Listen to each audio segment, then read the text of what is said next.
What's good, YouTube? It's your boy Mekhi back in the building. You feel me? Now, today we have a Michael Jordan reaction video. As y'all know, Michael Jordan is on NBC. This video was supposed to come out a minute ago, but I've been having some problems. YouTube was finna strike my channel. They didn't monetize the next video that I was finna post, so I had to take a couple of days off, kind of just stay low. But now we back into it. Now, as y'all know, Michael Jordan's back on NBC. Well, he's on NBC. He just did an interview not too long ago. So I'm here to just relay my thoughts. If you guys enjoy what I'm doing, please make sure you like, comment, and subscribe. We're also going to be covering the NBA this year, so stay tuned for that. And without further ado, let's go ahead and get into the video, man. If you're a young basketball fan, then you've probably been witnessing a lot of interesting things happening on the internet over the last 24 hours. Plenty of, quote, old heads everywhere are collectively losing their minds at the NBA's return to NBC. But you might be asking yourself, why? What is it about this basic network that makes everyone go crazy? Now, I do know that NBC has been a part of the NBA for some time. I know that Michael Jordan was very close with, I forgot who he was close with on NBC, but he has a great relationship with NBC. Because they used to cover the NBA while he was playing. I know that Magic Johnson was also a commentator on NBC while Michael Jordan was playing too. When Michael Jordan, I'll never forget in The Last Dance when I saw Michael Jordan hit them 6 threes in the first half against Portland in the finals. Magic Johnson was reporting the game, and it was on NBC. So I know a little bit about it, but not too much. But we're gonna see what we talking about right here. Well, there are plenty of people who are qualified to speak on this, and I consider myself one of those people. As someone who was born in the late 1980s, my passion for the game of basketball started to develop right as I was beginning to attain memories. I lived through many of these years, and I ate it up. But my dad was also cool enough to record every significant game on VHS tapes, because that's what you did when you had a VCR back in the day. I watched these games on repeat, and those were the first steps in my journey that eventually led to this basketball channel that obsesses over NBA history. So now you might be saying to yourself, that's it? So that's really all it's about? Nostalgia? Well, of course that's a part of it. If you asked me what the Round Ball Rock theme sounds like, I would say that it sounds like falling in love with the game of basketball. The whole thing left such an impression on me that I'll never forget. Side note, I really like the presentation that they used to give for the NBA back then. And it's not even like, I'm not even saying like in the 80s and in the 90s. I'm saying we can even go date back to when Kobe was playing in the 2000s. Or even in the late 2000s, in the early 2010s. Like, the presentation was really nice. I think what they're doing now is very lazy. It's very... I just don't like it. But again, it was a lot more than just the nostalgia.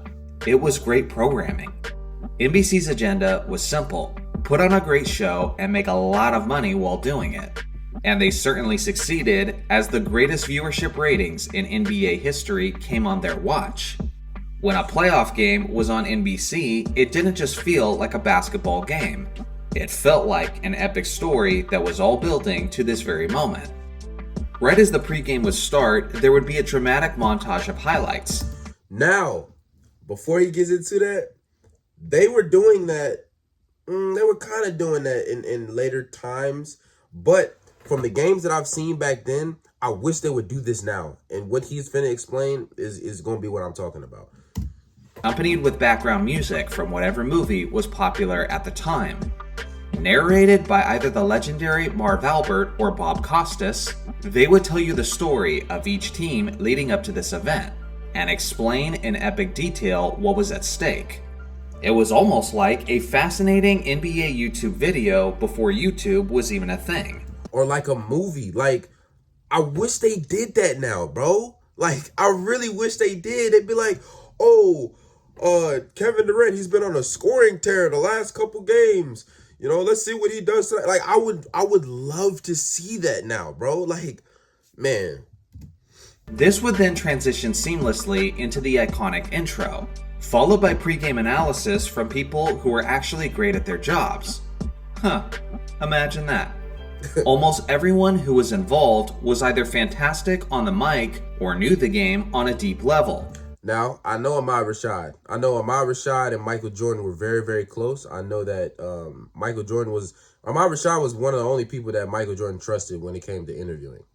I remember whenever, in The Last Dance, whenever he said that he wanted to do the interview about the gambling situation, and he came with the sunglasses on, Ahmad Rashad was the one who was interviewing him. There was basically never just talking heads put on the network purely for stirring up emotions like there is today. And then there was the most important piece to the puzzle, the product on the court. 1990s NBA basketball was dominated by fierce competitors, and the intensity on the court fit the scene, as physicality and trash talking was something that was celebrated, rather than being quickly eliminated by soft referees. In more ways than one, the NBA on NBC represented the golden age of the NBA. Whether or not they'll be able to replicate that same experience for a new generation of fans remains to be seen. But for those of us who were there to initially experience it, this feels like a return to our first love that we never thought we'd see again.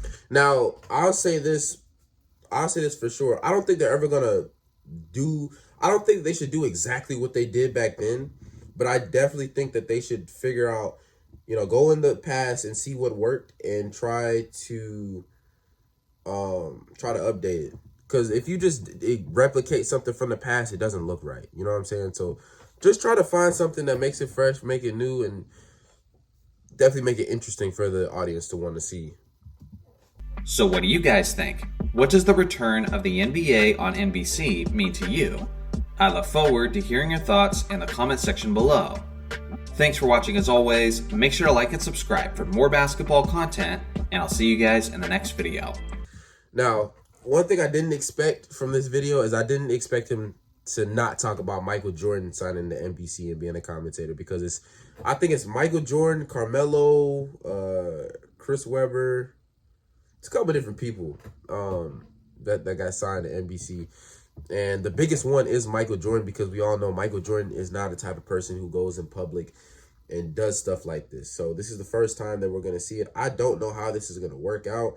I don't know what NBC got in store. I know it's going to be very interesting for the finals. They just approved, they just confirmed that they're going to have like the championship trophy painted onto the court in the NBA finals like they used to do back in the early 2010s, late 2000s. So I'm very excited for that.